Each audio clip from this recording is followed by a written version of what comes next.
मानवता ब्रह्मांड में एक सभ्यता के रूप में कितनी उन्नत है? क्या हम जिसे प्रगति कहते हैं वह केवल तकनीक, शहरों और इंटरनेट से मापी जाती है या कोई और भी अधिक बुनियादी मानदंड है? अगर एक दिन हमें किसी बाहरी सभ्यता से सामना हो जाए तो हमें उनसे अलग करने वाला मौलिक अंतर क्या होगा? इन सवालों के केंद्र में एक ही अवधारणा है, ऊर्जा। ब्रह्मांडीय पैमाने पर संस्कृतियां, विचारधाराएं या भाषाएं अर्थहीन हो जाती हैं। अंतर्ग्रही दूरी पर केवल एक मापने योग्य सार्वभौमिक मूल्य रह जाता है। यही वह जगह है जहां कार्डाशेव स्केल सामने आता है, जो सभ्यताओं को उनकी मान्यताओं से नहीं बल्कि उस ऊर्जा की मात्रा से परिभाषित करता है जिसे वे नियंत्रित कर सकते हैं। यह तरीका मानवता को ब्रह्मांड में अपनी स्थिति पर सवाल करने के लिए प्रेरित करने वाले सबसे उल्लेखनीय मॉडलों में से एक है। 1964 में सोवियत खगोल भौतिकीविद निकोलाई कार्डाशेव ने इस स्केल को बाह्य बुद्धि की खोज के लिए एक नया दृष्टिकोण लाने के लिए विकसित किया। कार्डाशेव के अनुसार किसी सभ्यता का तकनीकी स्तर सीधे तौर पर उसकी नियंत्रण योग्य ऊर्जा की मात्रा से जुड़ा है। यह विचार न केवल एलियंस की खोज के लिए बल्कि मानवता के भविष्य को समझने के लिए भी एक शक्तिशाली साधन प्रदान करता है। यहाँ एक अनिवार्य प्रश्न उठता है, क्या किसी सभ्यता की महानता वास्तव में उसकी ऊर्जा खपत से मापी जानी चाहिए? इसका कोई निश्चित उत्तर देने के बजाय कार्डाशेव स्केल सार्वभौमिक पैमाने पर तुलना के लिए एक साझा आधार प्रस्तुत करता है। जैसे जैसे सभ्यताएं बढ़ती जाती हैं, वे अधिक सूचना प्रोसेस करती हैं, अधिक जटिल संरचनाएं बनाती हैं और व्यापक क्षेत्रों में फैलती हैं। इन सभी प्रक्रियाओं के लिए ऊर्जा आवश्यक होती है। इसलिए कार्डाशेव स्केल उन्नति के पीछे की भौतिक नींव पर केंद्रित रहती है। मूल रूप से 3 मुख्य स्तरों में विभाजित इस वर्गीकरण को समय के साथ विस्तारित किया गया है, लेकिन इसकी मुख्य तर्क समान रहती है। पहली सीढ़ी पर हमें वे सभ्यताएं मिलती हैं जो अपने ग्रह की ऊर्जा क्षमता का पूर्ण उपयोग नहीं कर सकती। इस स्तर को आमतौर पर टाइप 0 कहा जाता है। ऊर्जा उत्पादन विभाजित रहता है, संसाधनों का असमान वितरण होता है और पर्यावरणीय लागत बढ़ती है। वर्तमान मानवता को इस श्रेणी में माना जाता है। हालांकि हम वैश्विक स्तर पर ऊर्जा का उत्पादन करते हैं, लेकिन इसे टिकाऊ और संतुलित तरीके से नहीं संभाल पाए हैं। जलवायु परिवर्तन, पर्यावरणीय प्रदूषण और ऊर्जा आधारित संघर्ष टाइप 0 सभ्यताओं की सामान्य समस्याओं में शामिल हैं। यह चरण सबसे नाजुक माना जाता है, जहां तकनीकी शक्ति को नैतिकता और वैश्विक सहयोग का समर्थन नहीं मिलता। अगले स्तर पर कोई सभ्यता अपने ग्रह के सभी ऊर्जा संसाधनों को नियंत्रित करने में सक्षम हो जाती है। इस स्तर की सभ्यताएं ग्रह स्तर पर पूरी ऊर्जा प्रधानता स्थापित करती हैं।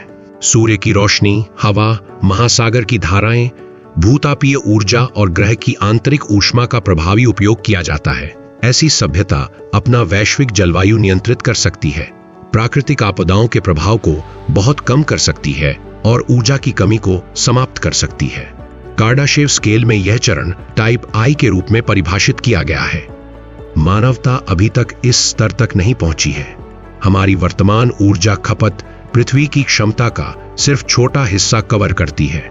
इस कारण अधिकांश वैज्ञानिक मानव सभ्यता को लगभग टाइप 0 पॉइंटर पर रखते हैं। जीवाश्म ईंधन पर निर्भरता, ऊर्जा संसाधनों का अनुचित वितरण और पर्यावरण विनाश टाइप ई की राह में मुख्य बाधाएं हैं। यह दर्शाता है कि कार्डाशेव स्केल परोक्ष रूप से न केवल तकनीकी बल्कि सामाजिक और पर्यावरणीय परिपक्वता को भी मापता है। यहाँ एक महत्वपूर्ण प्रश्न उठता है, अगर कोई सभ्यता टाइप आई स्तर तक नहीं पहुंच सके तो क्या होगा? कुछ सिद्धांतों के अनुसार टाइप 0 में फंसी सभ्यताएं आत्मनिर्मित संकटों के कारण विलुप्त हो सकती हैं। अनियंत्रित जलवायु परिवर्तन, संसाधन युद्ध या विनाशकारी तकनीकें सभ्यता को नष्ट कर सकती हैं। इस प्रकार टाइप ई को न केवल प्रगति का चरण बल्कि अस्तित्व की दहलीज भी माना जाता है। एक बार ग्रह की सीमाएं पार कर ली जाएं, तो कोई सभ्यता अपने तारे की ऊर्जा को अपना लक्ष्य बनाती है। इस स्तर पर कोई सभ्यता अपने तारे द्वारा उत्सर्जित सारी ऊर्जा को इकट्ठा और उपयोग कर सकती है। कार्डाशेव स्केल पर यह स्तर टाइप ईओ के रूप में जाना जाता है। यह चरण कल्पना की सीमाओं को चुनौती देने वाले अभियांत्रिकी परियोजनाओं से जुड़ा है। इन परियोजनाओं में सबसे प्रसिद्ध है फ्रीमैन डायसन द्वारा प्रस्तावित डायसन स्फीयर की संकल्पना। एक डायसन स्फीयर विशाल संरचनाओं या उपग्रहों का बेड़ा बनाकर तारे की अधिकाधिक ऊर्जा को प्राप्त करने की कल्पना करता है। हालांकि यह भौतिकी के नियमों का उल्लंघन नहीं करता, लेकिन इसके लिए असाधारण संसाधनों, समय और संगठन की आवश्यकता होती है। मानवता के लिए यह संभव नहीं है, पर टाइप 2 सभ्यताओं के लिए इसे एक स्वाभाविक कदम माना जाता है। जिस सभ्यता ने तारे की ऊर्जा पर वर्चस्व प्राप्त कर लिया है, उसके लिए ऊर्जा कोई सीमित कारक नहीं रह जाती। तारामंडलीय यात्रा संभव हो जाती है, ग्रहों की प्रणालियों पर पूरा नियंत्रण मिल जाता है और तकनीकी प्रगति में सबसे बड़ी बाधा हट जाती है। इस चरण में मुख्य सीमाएं ऊर्जा के बजाय सूचना, समन्वय और स्थिरता बन जाती हैं। कार्डाशेव स्केल का सबसे उल्लेखनीय चरण आकाशगंगा स्तर पर ऊर्जा उपयोग को दर्शाता है। टाइप 3 के रूप में परिभाषित ये सभ्यताएं पूरी आकाशगंगा के सभी तारों की ऊर्जा का उपयोग कर सकती हैं। अरबों तारों की ऊर्जा का एक साथ नियंत्रण अंतर्ग्रही दूरी को निरर्थक बना देता है। प्रकाश की गति के करीब यात्रा सामान्य हो जाती है और आकाशगंगा स्तर की अभियांत्रिकी परियोजनाएं संभव हो जाती हैं। इस स्तर की सभ्यताओं की तकनीक निम्न स्तर की सभ्यताओं को अलौकिक प्रतीत हो सकती है। उनका पदार्थ और ऊर्जा पर प्रभुत्व इतना गहरा होता है कि वे आदिम सभ्यताओं के लिए देवताओं जैसे प्रतीत हो सकते हैं। कुछ सिद्धांतों के अनुसार देवताओं के मिथक वास्तव में विकसित सभ्यताओं के संदर्भ में हो सकते हैं। समय के साथ कार्डाशेव स्केल को और आगे बढ़ाया गया है। कुछ वैज्ञानिक टाइप IV सभ्यताओं को परिभाषित करते हैं, जो पूरे ब्रह्मांड की ऊर्जा को नियंत्रित कर सकती हैं। इस चरण में प्रभुत्व डार्क एनर्जी, स्पेस टाइम संरचना तथा ब्रह्मांडीय स्तर की प्रक्रियाओं तक फैल जाता है। इससे भी आगे टाइप V ऐसे प्राणी हैं जो कई ब्रह्मांडों में ऊर्जा का उपयोग कर सकते हैं तथा भौतिकी के नियमों को पुनः परिभाषित कर सकते हैं। ऐसे स्तरों के लिए कोई प्रेक्षणीय प्रमाण नहीं है, अतः इन्हें वैज्ञानिक के बजाय दार्शनिक एवं अटकली दृष्टिकोण से देखा जाता है। कार्डाशेव स्केल बाहरी बुद्धि की खोज में भी एक महत्वपूर्ण मार्गदर्शक है। सेटी परियोजनाएं टाइप 2 और टाइप 3 सभ्यताओं के ऊर्जा हस्ताक्षरों की तलाश करती हैं।